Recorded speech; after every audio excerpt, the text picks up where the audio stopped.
Hello everyone, welcome to Walton Entertainment, and this is Sports Spotlight on WE. We're back with segment 2 of our interview with Monroe native Jay Pierce, who is working towards becoming a Major League Baseball umpire. In our previous segment, Jay told us about his background in getting started with umpiring, going to umpiring school, and also about himself and his family. But today we want to concentrate on what all is involved in working your way up the ladder. And Jay, it is up a ladder. It is. It is up a ladder. Getting to be a Major League Baseball umpire where you can be in some place like Fenway Park, Yankee Stadium, Wrigley Field, some of these more famous arenas for baseball. And Jay, if you will, go into, you had told us in our previous segment about what it started, but now let's move over to getting started into umpiring in Major League Baseball. Well, when you decide to be a minor league umpire or want to be an umpire in professional baseball, working your way up, you have to go to one place, and that's umpire school. Right. Nobody that wants to umpire can do any professional baseball until they go to umpire school. Right. And there's 2 umpiring schools right now. One is the Harry Wendelstedt School, which I'm an instructor at also in the I remember Mr. Wendelstedt. Yep, he's a 33-year National League veteran, and he's the best in the business. Harry is one of the best in the business, if not the best, at training umpires. And I work for him, and he's a great man.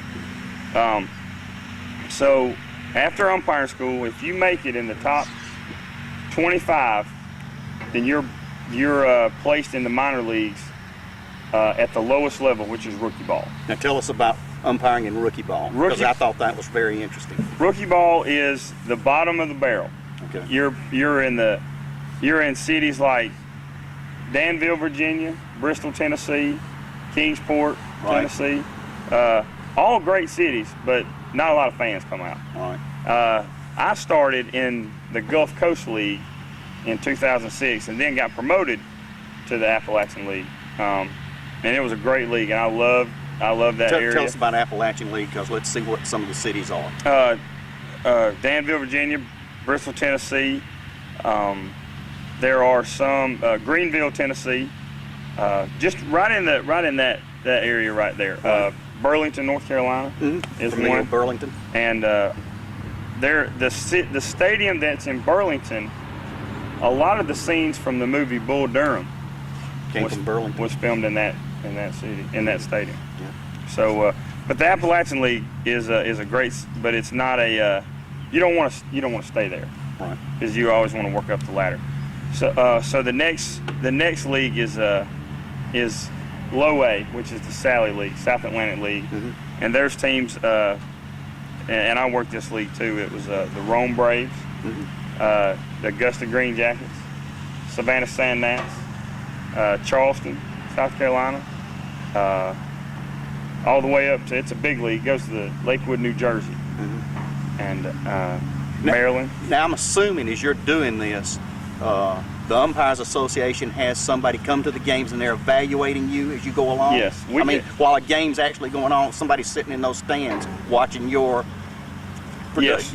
how well you're working out there. We get evaluated 4 times a year by former Major League umpires and former AAA umpires that work for minor league baseball now, that make the circuit with us and evaluate us throughout the year. And You know they're coming, or this is a total surprise? it goes both ways. Most of the time you don't know they're there. Sometimes they do call ahead and say, I'll be there tonight.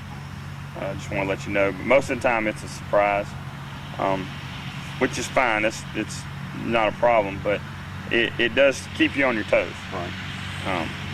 So the evaluation process can be a little stressful when you're out there working, because if you know they're there, that's usually why they don't tell you. They usually don't tell you because they don't want you to. I believe I'd rather not know they were. Yeah, I do. I would rather not know too. Yeah. So. Okay, so now you've been in the Sally League, and then you move up next to? The next league I was in was the Carolina League, and that's Advanced A, and that's Kinston, North Carolina, Myrtle Beach, South Carolina, Winston-Salem. It goes all the way up to Wilmington, Delaware, and there was 8 teams in that league, and I worked that for half a year, and got promoted during the season to AA. Okay. And now that's for the 2012 season. You'll be working in Double-A. Now, where will you be working in Double-A? I'll be in the Southern League. The Southern League is a 10-city league in minor league baseball that is around the southeast region. It is Jacksonville, Florida, Chattanooga, Tennessee, Knoxville, Tennessee, Jackson, Tennessee, over there near Memphis, Jackson, Mississippi, Birmingham, Huntsville, Mobile, and Montgomery. Before we started this segment of the interview, Jay and I were talking about the former Atlanta Cracker baseball team, and it's very interesting to hear some of these cities called out, because at one time when the Crackers played in Old Ponce de Leon Park, across from what it used to be the Sears store down on Ponce de Leon Avenue, a lot of these cities are familiar to me because I remember the Crackers playing a lot of teams from those particular cities. Of course, the Crackers went on to move into the International League, which is AAA, and then of course the Milwaukee Braves left Milwaukee and became the Atlanta Braves. And I tell you, Jay, when you get talking about some of this, it was really interesting to be able to go up to Old Ponce de Leon Park and see the Crackers play some of the teams from these other towns like Birmingham and Mobile and places like that. And it brings back some fond memories of having a chance to go up to Old Ponce de Leon Park. Yeah. Now, you're in Double-A, and your next step is to move into Triple-A. Yes, sir. Yeah, well, this will be my second full season in Double-A, and usually when you're in A-ball, you spend a year in each league, and that was the progression that I've been on so far. And when you get to Double-A, you spend 2 to 3 years in Double-A, and then in Triple-A is the hard part, and that's the waiting game. Right. Triple-A is the waiting room for the big leagues, Right. as far as players, managers, coaches, and umpires. AAA is a different part of the minor leagues, because from rookie ball all the way up to Double-A, you're getting there. You're on the right track. You're going to the big leagues. Now when you get to AAA, it's just you can't go anywhere else but to the big leagues. Right. On an average, once you start and move from rookie up to Double-A and then into Triple-A, how long does it usually take to get into the majors? It takes, on average, and there's different scenarios for each umpire, it usually takes about 10 to 12 years to make it to the big leagues. From umpiring school to the big leagues, it takes about 10 to 12 years. I tell you, our producer-director, Paul Mullins, while we were in a break, asked a question, and I didn't even think about it, and I thought it was right interesting.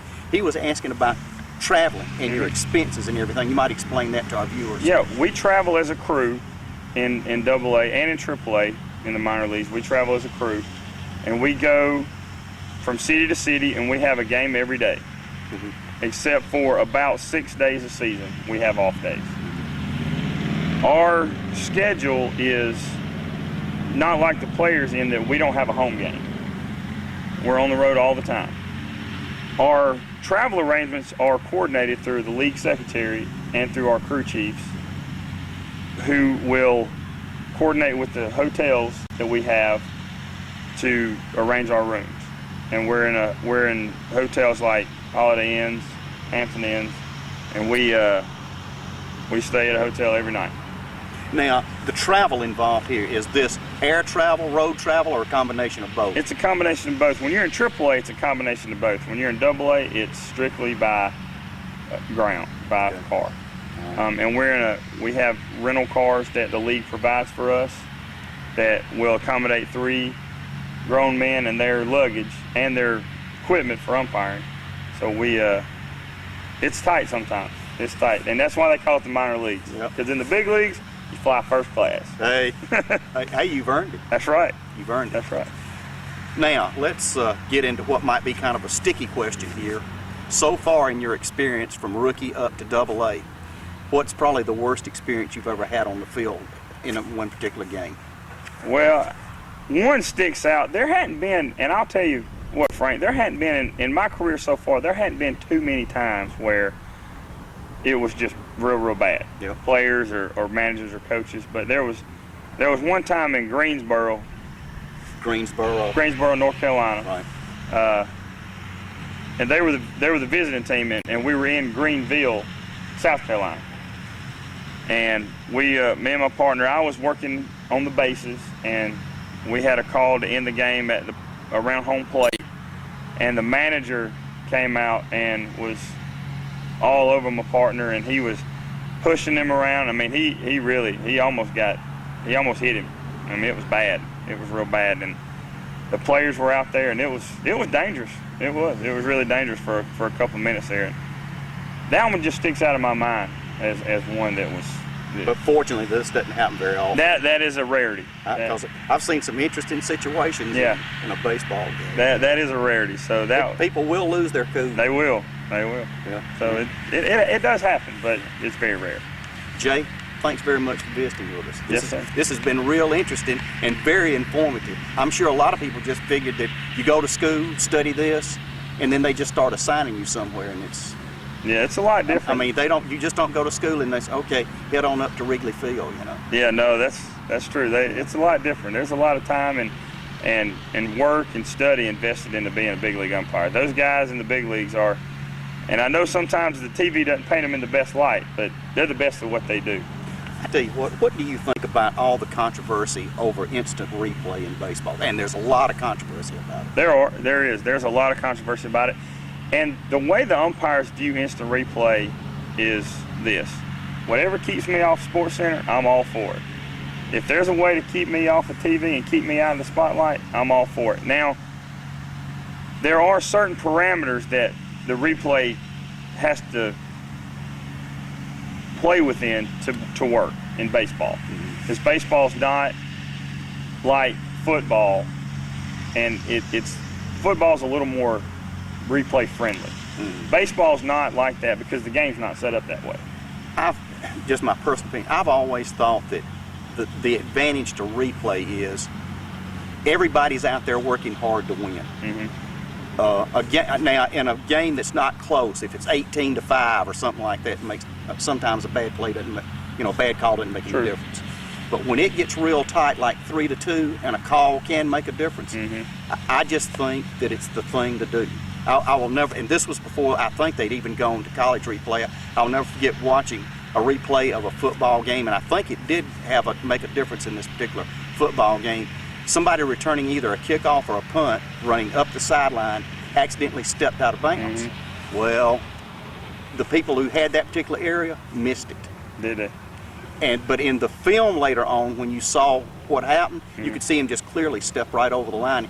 And there are so many times when a play like that can make a big difference in a ball game. Doesn't matter where it's football, baseball, or anything. I mean, and I just feel like that each team deserves the opportunity to see if there needs to be something changed. Absolutely. Yeah. And with professional sports, there's so much money involved. Yeah. And wins and losses. Yeah. And even at the minor league level, it's a business. Just like in professional baseball and at the big league level, it's a business. Yeah.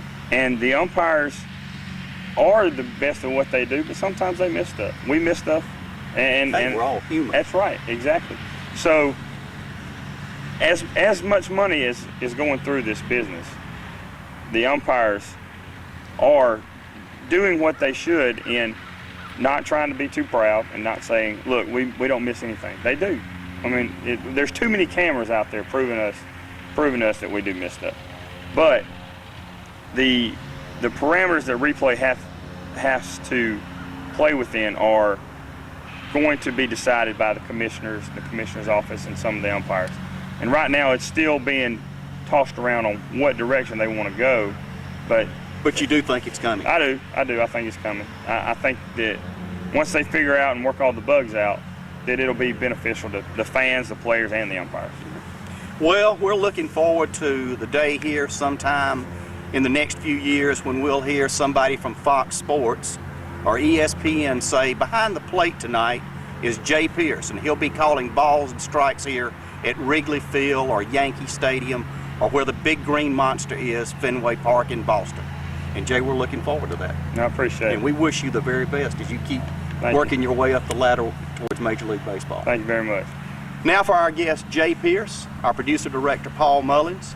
This is Frank Whitley, and we want to take this opportunity to thank George Walton Academy for allowing us to use their baseball field to film this segment of Walton Entertainment Sports Spotlight.